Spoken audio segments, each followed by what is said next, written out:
उत्तर भारत के पहाड़ों के बीच बसा एक छोटा सा गांव था धवलपुर। चारों तरफ घने जंगल, पुराने खेत और कच्चे रास्ते थे। दिन में यह गांव बिल्कुल सामान्य लगता था, लेकिन जैसे ही सूरज ढलता पूरा इलाका डरावनी खामोशी में डूब जाता। पिछले कुछ महीनों से गांव में अजीब घटनाएं हो रही थी। हर रात एक व्यक्ति अचानक गायब हो जाता था। न कोई चीख सुनाई देती, न किसी तरह का संघर्ष दिखाई देता। बस सुबह उस जगह की मिट्टी पर एक गहरा काला दाग मिल जाता था, जैसे वहाँ किसी अजीब शक्ति का असर हुआ हो। इस डर की वजह से गांव के लोग अब रात होने से पहले ही अपने घरों में बंद हो जाते थे।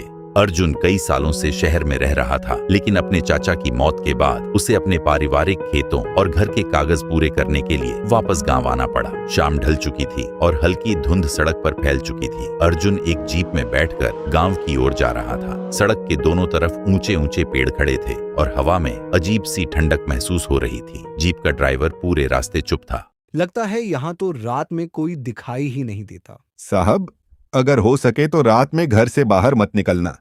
कुछ देर बाद जीप गांव के चौक पर पहुंची और वहां का नजारा देखकर अर्जुन हैरान रह गया। पूरा चौक खाली था। न कोई दुकान खुली थी और न कोई इंसान दिखाई दे रहा था। कुत्ते भी अजीब तरह से हवा में भौंक रहे थे। अर्जुन जीप से उतरकर अपने पुराने घर की तरफ चल पड़ा। रास्ते में उसे अपने बचपन की दोस्त सावनी दिखाई दी। सावनी अब पहले जैसी नहीं लग रही थी। उसके चेहरे पर थकान थी और आंखों के नीचे काले घेरे दिखाई दे रहे थे।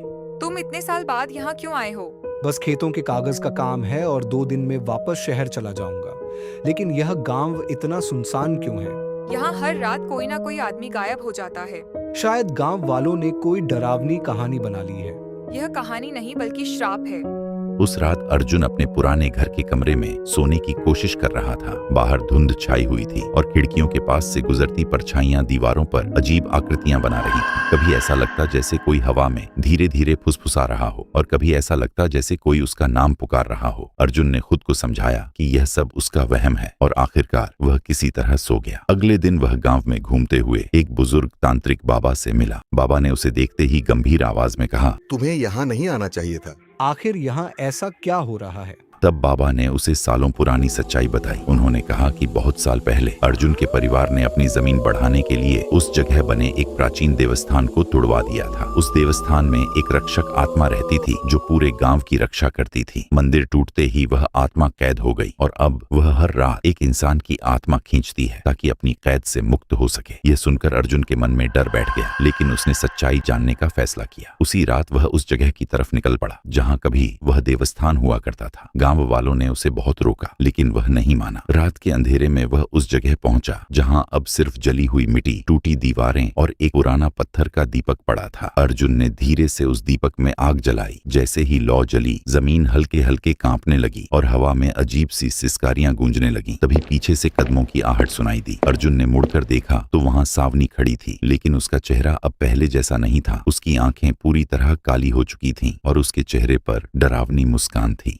तुम्हारे परिवार ने मुझे सालों पहले कैद कर दिया था और अब मेरी आजादी की कीमत तुम्हारी आत्मा होगी।